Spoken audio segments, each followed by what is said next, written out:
사랑하는 기쁨의 교회 성도 여러분 안녕하세요. 오늘은 다 같이 우리 민수기 16장 1절에서 15절의 말씀을 묵상하도록 하겠습니다. 레위의 증손 고핫의 손자 이스할의 아들 고라와 르우벤 자손 엘리압의 아들 다단과 아비람과 벨렛의 아들 온이 당을 짓고 이스라엘 자손 총회에서 택함을 받은 자 곧 회중 가운데에서 이름 있는 지휘관 250명과 함께 일어나서 모세를 거스르니라. 그들이 모여서 모세와 아론을 거슬러 그들에게 이르되 너희가 분수에 지나도다.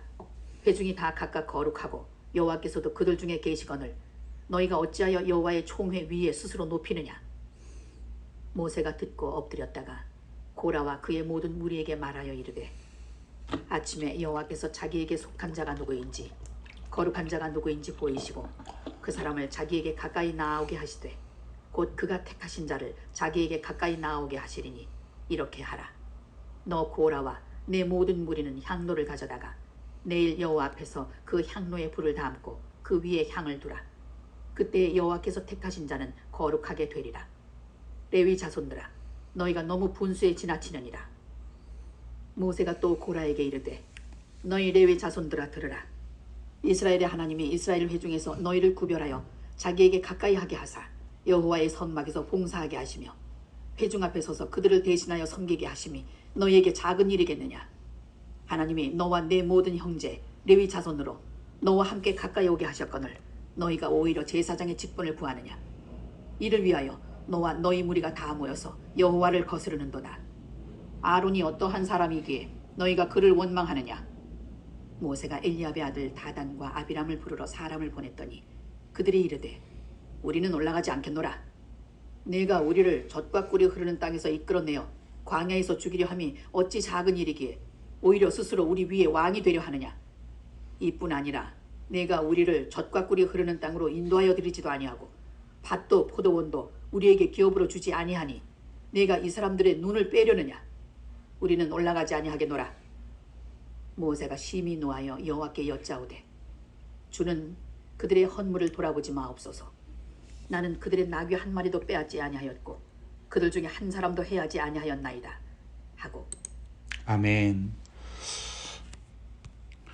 네, 우리가 어제까지의 말씀에서 이스라엘 백성들이 가나안에서 드려야 할 제사들에 대한 규례를 하나님께서 가르쳐 주시는 말씀에 대해 함께 나누었습니다. 하나님께서는 부지중에 짓는 죄와 고의로 짓는 죄를 구분하시고 모르고 짓는 죄에 대해서는 제사를 통해 하나님과의 관계를 회복할 수 있음을 약속해 주십니다. 하지만 고의로 알고도 짓는 죄에 대해서는 하나님의 백성에서 끊어지리라는 경고의 말씀을 어제 말씀 가운데 선포하십니다. 은혜의 하나님이셨지만 그 은혜로 인해 하나님을 기만해서는 안 된다는 것을 우리는 어제 말씀을 통해 확인할 수 있었습니다. 오늘 말씀 민수기 16장은 또 한 번의 반역 사건에 대해 전하고 있습니다.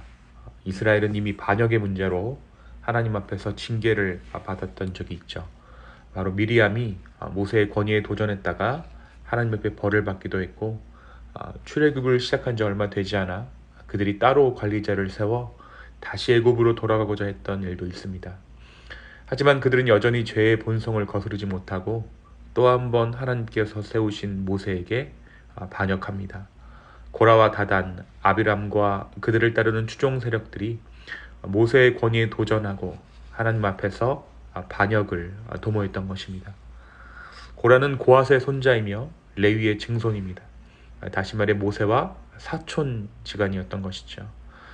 아마도 고라는 같은 레위 족속임에도 불구하고 자신들이 제사장의 계열에 속하지 않았던 것에 대해 불만을 가지고 있었던 것으로 보입니다. 게다가 모세를 대항하고자 고라의 편에 선 사람들이 250명이나 되었다라고 오늘 말씀이 기록되어져 있습니다. 그들 모두 회중의 대표들이었고 잘 알려진 사람들이었습니다. 그만큼 이스라엘 내에서 모세에게 불만을 품었던 사람들이 적지 않았다는 뜻입니다. 그들이 반역했던 이유가 무엇이었습니까? 그들은 모든 회중이 거룩하다라는 그 공평이라는 잣대를 내세워 모세와 아론의 권위가 과도하다고 비판합니다. 이와 같은 반역에 모세의 첫 반응이 무엇입니까? 4절에 보니까 모세가 엎드려 기도했다, 엎드려 있었다라고 기록하고 있습니다. 그리고 나서는 모세가 하나님의 인정을 받은 사람이 누구인지를 시험하기 위해 반역한 무리에게 향로를 가지고 성소에 모이라고 요구합니다. 향을 드리는 일은 제사장만의 특권이었기 때문입니다. 너희가 진짜 제사장인가, 하나님께서 세우신 제사장의 직무를 감당할 만한 자격이 있는 자들인지 하나님께서 너희를 심판하실 것이다 라는 의미로 향로를 가지고 오게 하죠. 모세는 그들이 성막을 맡은 소중한 일을 하나님께서 맡기셨다라며 그들의 역할과 그들의 존귀함을 한편 이야기합니다. 고라가 맡은 성막에서 봉사하는 일 역시 레위인만이 할 수 있는 특권이자 의무였지만 고라 자손의 마음에는 그 섬김의 자리가 특권이었던 것이죠. 그래서 지금 그들은 그들의 섬김의 자리를 떠나 굴림의 자리로 오해한 그 제사장의 자리에 앉으려고 했던 것입니다. 이 상황에서 르우벤 지파의 다단과 아비람은 모세가 왕이 되려 한다고 오히려 모함합니다. 거짓말로 모세를 매도하고 자신들의 불순종을 합리화했습니다. 누구보다 가까이서 하나님과 동행하는 모세의 모든 행적을 보아왔으면서 자신들의 목적을 이루기 위해 거짓 선동을 일으켰던 것이죠. 출애굽의 이적과 기사, 광야에서 돌보시고 인도하신 하나님의 역사를 기억하지 않고 자기들만의 논리를 만들어 모세를 공격한 것입니다. 사랑하는 성도 여러분, 오늘 말씀 우리에게 무엇을 말해주고 있을까요? 우리는 권위에 도전하고 반역하는 일들이 우리의 삶 가운데 없다라고 생각할 수 있지만 사실 우리는 종종 주어진 삶을 살아가는 것에 권태로움을 느끼고 이것이 과연 내가 살아야 하는 삶의 온당한 모습인가 생각할 때가 있습니다. 그러나 오늘 저와 여러분이 있는 이 삶의 자리는 바로 하나님께서 허락하신 우리의 본분이요, 우리의 자리입니다. 은혜를 생각하기 이전에 특권을 생각하면 우리는 불평하게 되고 더 나아가 하나님 앞에 불순종하게 되는 것이죠. 우리가 주님 안에 사는 것을 은혜로 생각하지 않고 그것을 오히려 우리의 특권이라고만 생각한다면 우리의 삶은 더욱더 하나님 앞에 불순종할 수밖에 없다라는 것입니다. 오늘 우리가 있는 이 자리, 우리가 지금 하고 있는 일들에 대해 하나님의 인도하심을 생각할 수 있는 우리 모두가 되었으면 좋겠습니다. 우리가 받은 은혜는 세상 사람들이 받지 못한 귀한 은혜입니다. 이 은혜의 자리에서 하루를 시작할 때 주님은 더 큰 은혜로 오늘 하루를 마무리할 수 있는 축복을 우리의 삶 가운데 허락해 주실 것입니다. 은혜를 잃어버린 자리에 찾아오는 것은 불평이요, 불순종입니다. 이 아침 주님의 은혜를 회복할 수 있는 우리 모두 되기를 예수님의 이름으로 축원합니다. 또 한 가지 오늘 말씀은 우리에게 엎드림에 대해서 말하고 있습니다. 고라 자손이 반역할 때 모세는 오히려 엎드립니다. 모세는 높아지려 하는 무리를 상대하기 전에 낮게 엎드렸던 것입니다. 자신에게 부여된 권위가 어디로부터 왔는지, 반란이 궁극적으로 하나님을 향하고 있음을 명확히 알기에 자기 힘으로 그들을 상대하지 않고 자신을 낮춥니다. 그렇게 먼저 상황과 사람에게 즉각적으로 반응하기보다 하나님께 반응했던 것이죠. 사랑하는 성도 여러분, 우리가 이 아침 엎드리는 것은, 말씀을 읽고 기도하는 것은 우리의 권위가 어디로부터 왔는지 알기 때문입니다. 반대로 이야기하면 우리의 권위가 어디로부터 왔는지 인정하는 자들은 엎드릴 수 있다는 것이죠. 반대로 우리가 높아지려 하는 것은 우리의 권위가 나로부터 비롯된다는 착각 때문입니다.